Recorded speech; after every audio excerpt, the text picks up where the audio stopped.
Hola, muy buenas. Bienvenidos al canal 2, el canal de la gente. Invitada especialísima, Carolina McCormick.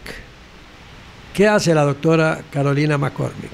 Ejerce su profesión y ahora está ejerciendo un valor que no aparecía en esa profesión, pero que lo han sacado a relucir por la experiencia que nos ha dejado, o las huellas que nos ha dejado la pandemia, hasta el punto de que se entusiasmó y dijo: voy a representar al sector salud en las próximas elecciones.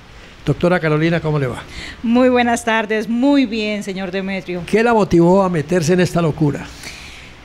Justamente todo lo ocurrido durante la pandemia, todas las discriminaciones de que fueron objeto los trabajadores de la salud, pero sobre todo algo muy triste, y es que las condiciones laborales de ellos ahora son peores que las que tenían antes de la pandemia. No puede ser. Así es. ¿Por qué no nos da algunos ejemplos? Le puedo decir, en este momento las remuneraciones son menores a lo que ellos ganaban antes de la pandemia. Los tiempos de pago... ¿Y eso es legal? No, eso no es legal. Eso va en contra de las disposiciones constitucionales, pero ocurre en salud. Pero, o sea que si yo estoy ganando un sueldo antes de la pandemia, ¿pasada la pandemia gano menos? Sí, eso ocurre en Colombia. ¿Pero cuál es la razón? ¿Qué argumentos hay? La razón es muy simple, y es que la gran mayoría de los trabajadores de la salud no cuentan con contratos de trabajo, sino con contratos de prestación de servicios, con ofertas mercantiles, con contratos de suministro de servicios, y son contratos donde la remuneración se fija por un acuerdo entre quien contrata, que son las instituciones, y los trabajadores. ¿Nada de prestaciones? No, señor, nada de prestaciones. Y los aportes a seguridad social, el 100% lo realizan ellos. Óigame, doctora, yo siempre he escuchado que hay gente que estudia medicina y hay quienes manejan taxi, hay quienes salen de su trabajo para seguir trabajando en otra cosa, dando clases, estar en las universidades. Sí. Bueno, ¿qué hay que hacer como para mejorar esto? Porque uno dice, bueno, Carolina va para el Senado, ya está. Y si no llega, esto no mejora. La situación es y muy... si llega, de pronto es única entre tantos. Sí, la situación es muy dramática realmente. Hay algo que nos preocupa mucho, y es que estamos teniendo una gran fuga de talento humano en salud hacia el exterior. Se están yendo. Se están yendo. No solamente médicos, enfermeras, enfermeros especializados. Se están yendo bacteriólogos, se están yendo psicólogos, es decir, estamos viendo reducido nuestros trabajadores de la salud en Colombia, precisamente porque encuentran mejores oportunidades en el exterior. Doctora Carolina, ¿eso no lo ven los pacientes? ¿Eso no lo ve la gente? En este momento es tan evidente que incluso son muchos los pacientes que están apoyando a los trabajadores de la salud. Le quiero poner un ejemplo. Yo hago parte de un movimiento que se llama Sector Organizado de la Salud, SOS Colombia. Sector Organizado de la Salud. Sector Organizado de la Salud, y nuestras siglas son SOS Colombia. Déjemelo ver, aquí le pedimos al camarógrafo. Claro que sí, este es nuestro logo, SOS Movimiento SOS Colombia, Sector Organizado de la Salud. ¿Y eso opera dónde? En todo el país, es un movimiento nacional, es un movimiento que conformaron los trabajadores de la salud para defender no solo sus intereses, sino también los intereses de sus pacientes, porque para el trabajador de la salud se convierte en un testigo del sufrimiento del paciente y todas las dificultades que tenemos para acceder oportunamente al sistema de salud. Le quiero decir algo, la veo tan segura de sí misma que me encanta que hable así. Acaba de cerrarse Medimás, sí, otra más.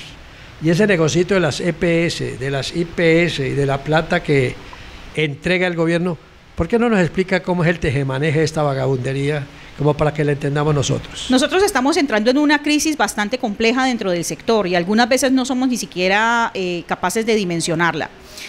La reciente liquidación de la EPS Comeva y la actual liquidación de la EPS Medimás nos deja cerca de 2.700.000 afiliados, es decir, 2.700.000 pacientes volteando dentro del sistema de seguridad social. ¿La familia de ellos la cobijan también? Exactamente. Entonces claro, son 2.700.000 más familias. No, estamos hablando de 2.700.000 en total, lo que son afiliados y beneficiarios. Ajá. Esos afiliados no arrastran a la familia cuando necesitan. Claro, ellos arrastran a sus familias, pero ocurre algo muy grave. Y es que a ellos se les han asignado unas nuevas EPS que siguen con la misma red de atención, que esa red de atención sigue con el mismo talento humano que tenía contratado, pero ahora tiene que atender a 2.700.000 personas más. Sáqueme de una duda. Ese hospitalito blanco que hay en la calle 34, sí, que parece ser que lo utilizaron o lo adecuaron durante la pandemia y ahora está nuevamente cerrado. ¿Por qué eso? Son muchas razones. La verdad es que tenemos una dificultad de flujo de recursos dentro del sistema de salud y no hay un doliente, porque cuando uno acude a la Superintendencia Nacional de Salud, la superintendencia puede tardar entre 8 meses y un año en responder una queja diciendo que han tenido conocimiento de la queja. Esa es la realidad de un los año tiempos. para decir, ya nos conocemos Sí, cómo es el cuento. Sí, exactamente. ¿Y otro año para decidir? Sí, exactamente. Corriendo con suerte. Oiga esto, y corriendo con suerte. Sí, señor. No, lo digo porque de verdad me gusta que usted hable con esa propiedad. Yo recuerdo que en una ocasión acudí porque me pidieron un favor como periodista. Mire, necesitamos que intervenga en este paciente y llamamos a la entidad médica. La entidad médica, como si fueran médicos ellos, que no era ninguno médico, sino entre abogados, economistas, no sé qué, dijeron que necesitaban 8 días para estudiar el caso. Y era totalmente urgente intervenir al paciente. Total, mientras ellos estudiaban la posibilidad de una intervención quirúrgica, el paciente murió. Estas cosas que pasan es que no las sentimos, es que no nos sensibilizamos. ¿Qué nos está pasando, Carolina? Yo creo que a nosotros nos falta un poquito más de conciencia colectiva y nos falta pensar en el otro. Siempre cuando las personas dicen que han tenido una buena experiencia con las EPS, no son capaces de visualizar el sufrimiento que están teniendo muchos más en relación a las negaciones por parte de las EPS. Yo no suelo hablar tanto de cifras del Ministerio de Salud. Le voy a decir por qué. Porque son muchas las instituciones que de pronto mandan cifras inexactas, por llamarle de alguna manera. Prefiero hablar de cifras judiciales. En Colombia, el segundo derecho más tutelado es el derecho fundamental a la salud. Pero del 60% de las tutelas en favor que se presentan y que se fallan a favor, tienen que llegar a desacato de tutela. Es decir, un paciente tiene que esperar 10 días para que haya un fallo de tutela. No se cumple el fallo de tutela, tiene que presentar un desacato, o sea que debe esperar por lo menos 15 días más. Ya van 25. Exactamente, y es un paciente en condición crítica que requiere que se Atención tutele inmediata. su derecho a la salud. Pero hay algo más triste todavía. De esas tutelas que se presentan y que tienen fallo favorable, el 85% de ellas están reclamando derechos incluidos y reconocidos dentro del plan de beneficios en salud. ¿Eso qué significa? Que nos están negando lo que por ley deben darnos. ¿Y a quién acude uno? A la Superintendencia Nacional de Salud, ¿Sí funciona? después del juez. No. Oigan esto, señores, no se mira la gravedad del paciente, sino la conveniencia económica de la entidad. Exactamente. Por eso justamente nuestra propuesta desde el movimiento SOS es terminar esa intermediación financiera, es decir, sacar de la fórmula a la CPS y que sea el Estado quien asuma la responsabilidad del manejo de esos recursos. Con eso estamos ganando incluso un porcentaje de presupuesto que se está pagando únicamente para reconocer el gasto de la administración de ese recurso que está amarrado. Doctora Carolina, uno no hace sino preguntar, pero los médicos a los que he acudido me han dicho plata sí hay, la plata sí la gira. Sí. ¿Dónde se queda? En la intermediación, lamentablemente en la intermediación. Las EPS Sí, señor. y las IPS. Las IPS son tan víctimas como los trabajadores, con algunas excepciones. Hemos encontrado algunas IPS que prefieren hacer inversión en planta y equipo que pagarle a su talento humano. Pero la gran mayoría están en una situación financiera tan crítica que les impide cumplir con sus obligaciones. ¿Por qué? Porque no hay un giro adecuado de recursos, porque el flujo de recursos no es el necesario para poder cubrir todos los gastos. Si usted llega al Congreso y se entera que hay congresistas que son dueños de hospitales, Sí. de EPS, de Sí. clínicas, de centros de salud, ¿cómo los va a saludar? Hola, Mompa. Es que es más, sin necesidad de que sean dueños, muchos de ellos están siendo patrocinados por estos sectores. ¿También? También. ¿Cómo lo sabe usted? Pues uno sabe, uno se entera, pero además hay algo muy Pero grave. van a ser sus colegas y sus Pues, amigos. no van a ser mis colegas, van a ser mis compañeros de recinto y vamos a tener que tener nuestros encontroncitos, porque realmente no es justo lo que está pasando. Estamos hablando de que en el sistema de salud las únicas que generan unos rendimientos extraordinarios son las EPS, con dinero público, que debería ser reinvertido en el sistema. No es dinero de ellos y no nuestro. No, es nuestro y debería ser reinvertido en el sistema, pero no, va a parar a los bolsillos de quienes son propietarios. Explíquenos el derrotero. A ver, la plata llega a Bogotá Sí, con nuestros impuestos. sí, Muy y bien. con nuestros aportes para fiscales y a seguridad para social. salud. Ajá. Bueno, ¿cómo la gira el gobierno? Atendiendo al mayor número de pacientes que atiende la EPS. Exactamente. Por cada paciente se le reconoce a la EPS una suma de dinero que se conoce como UPC. ¿Y esa UPC vale cuánto? Esa UPC en este momento está cerca del $1.000.000 por afiliado. Estamos hablando de afiliados y estamos hablando de beneficiarios. Eso se roban $1.000.000 por cada paciente que no atienden. Exactamente. Oiga esto, $1.000.000. Siga, para no interrumpirla. De ahí en adelante, cada una de las EPS genera su propia red de atención, que son los convenios que realizan con las clínicas y hospitales. En atención a la ley, se debe tener convenios con ambos sectores, tanto con el sector privado como con el sector público. La verdad es que hay EPS que no están cumpliendo con eso. Es más, hay EPS que solo tienen convenio con su propia red, crean sus propios centros de atención y es ahí donde atienden a sus pacientes. No hay vigilancia, no hay superintendencia, no hay autoridad que haga las pesquisas y siga los pasos. Hay superintendencia, pero parece que no hay autoridad. ¿Qué hace la superintendencia? ¿Sigue la superintendencia? Empieza a adelantar procesos de revisión, hace requerimientos. Si ve que las EPS no están cumpliendo con el proceso, entonces utiliza medidas de intervención especial o medidas de vigilancia especial. Para liquidarlas.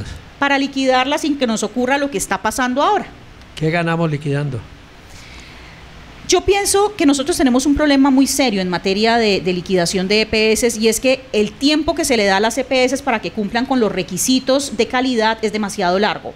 De acuerdo a la norma técnica, una EPS tiene hasta 7 años para llegar al estado financiero ideal. No puede ser. Le estoy hablando en serio, esto no es chiste, es en serio. 7 años es demasiado. Oiga, manejando plata durante 7 años. Sí. Y la plata no son centavos, son millonadas. Sí. ¿Usted se imagina a alguien de nosotros en medio de esa millonada y son 7 años que lo sabe él? No, sí, hermano, echemos para adelante esto. ¿Así es la cosa? Entonces nosotros encontramos una EPS como Medimás, que desde el inicio tuvo problemas legales, tuvo señalamientos de toda naturaleza, y 7 años después estamos liquidándola. 7 años.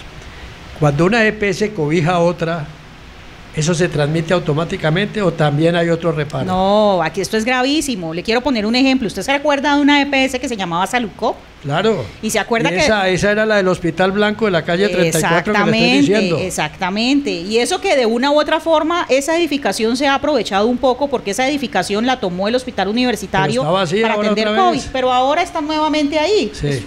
Pues está más o menos como si fuera un centro de eventos, ¿no? Óigame. Ahí quietecita.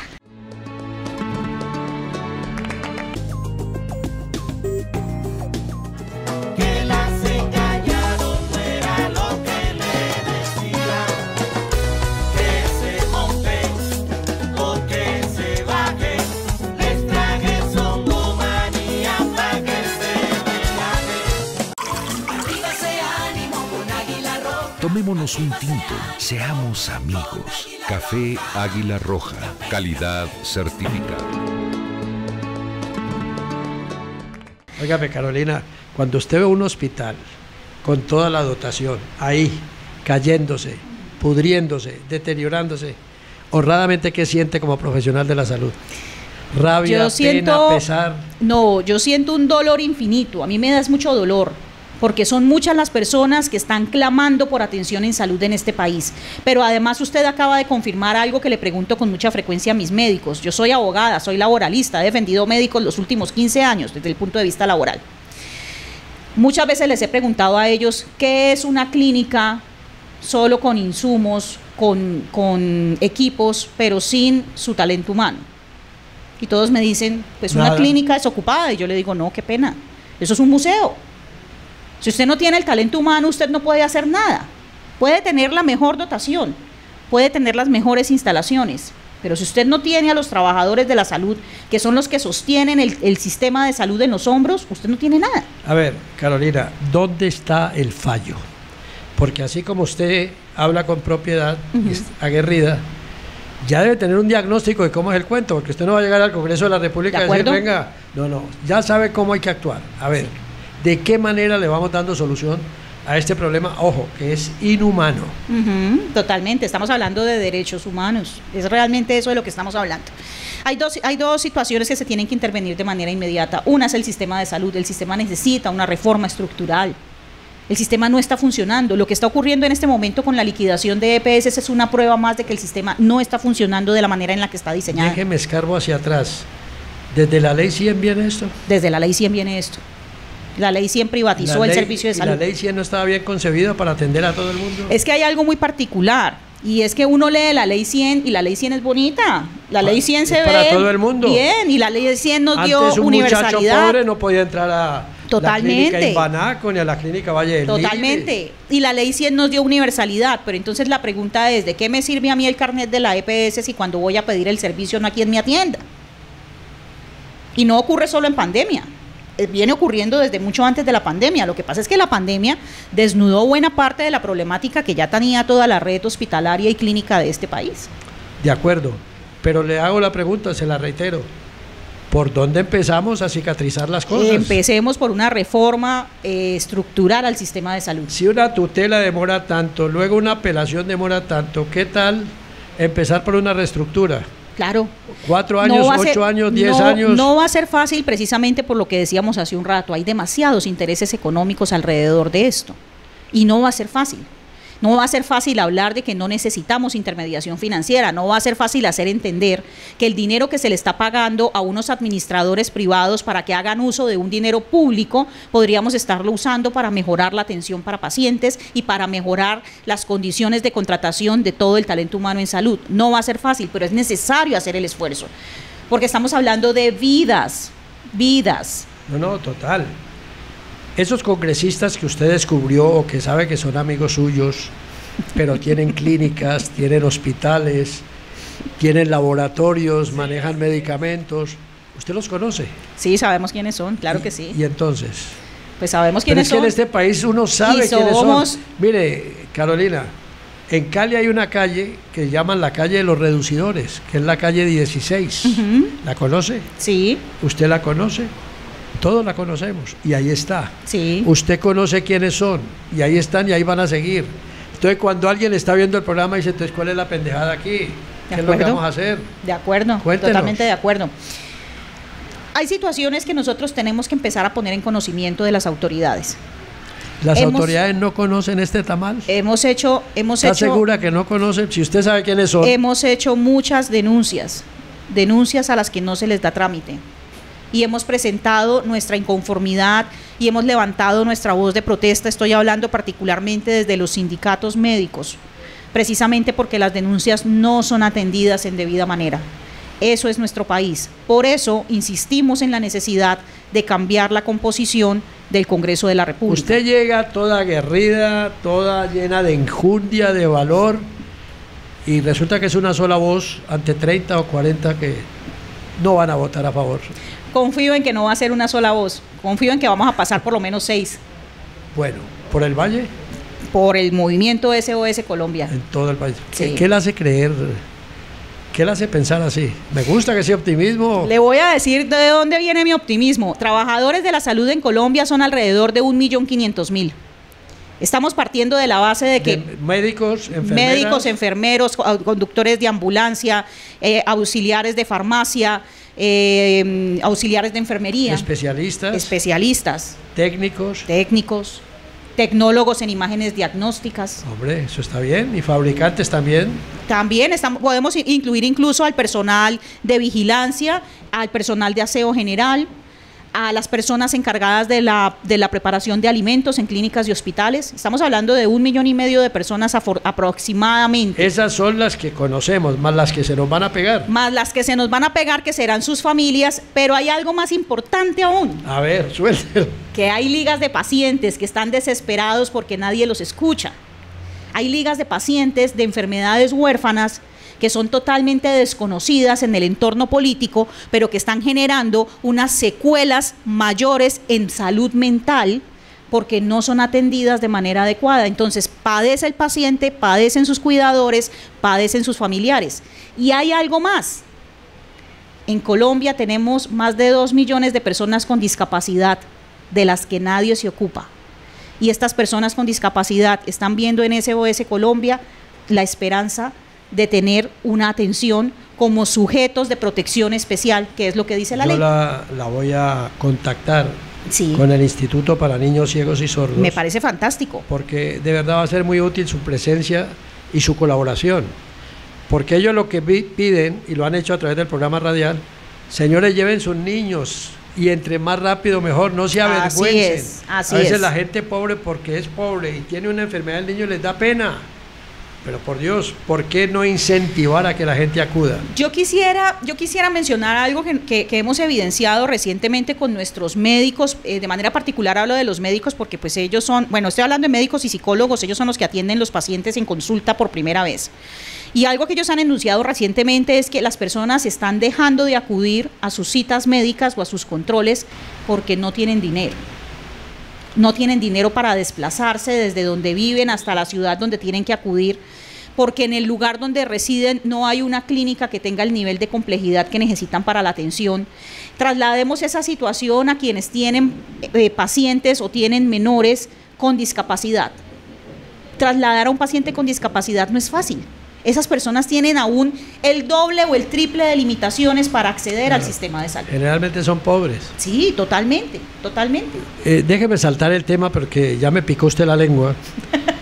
La eutanasia, ¿qué opina usted de ella?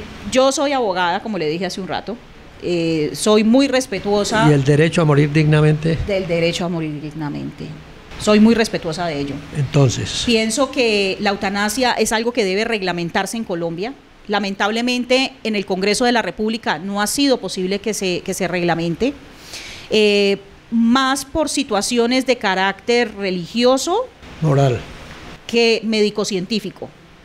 Porque, sin lugar a dudas, hay personas que están en una condición de sufrimiento que prefieren no afrontar. No, y además la misma ciencia médica le dice: esta enfermedad es irreversible, el deterioro es paulatino. Y hay algo también muy importante, y es que estamos tomando una decisión sobre nuestro propio bien jurídico tutelado, que es la vida. Es decir, somos nosotros mismos los que estamos decidiendo: no quiero seguir en este sufrimiento. Es que la eutanasia no es decirle adiós a la vida, la eutanasia es decir: no estoy viviendo dignamente. ¿Sabe lo primero que preguntan los aseguradores? ¿Ustedes necesitan el seguro? Sí.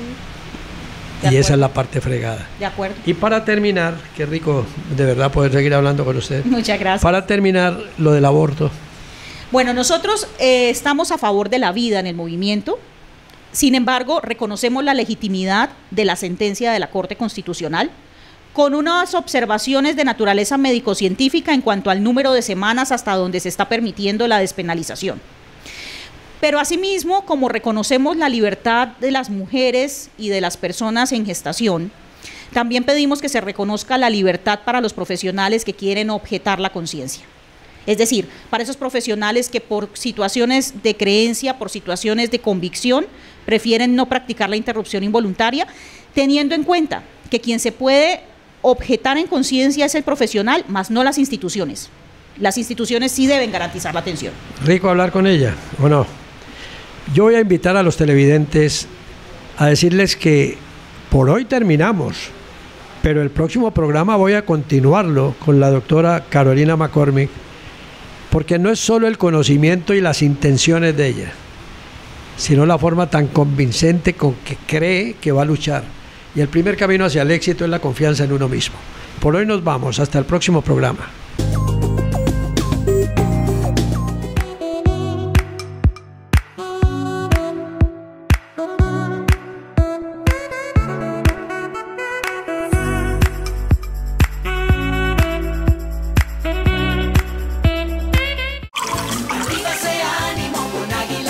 Tomémonos un tinto, seamos amigos. Café Águila Roja, calidad certificada.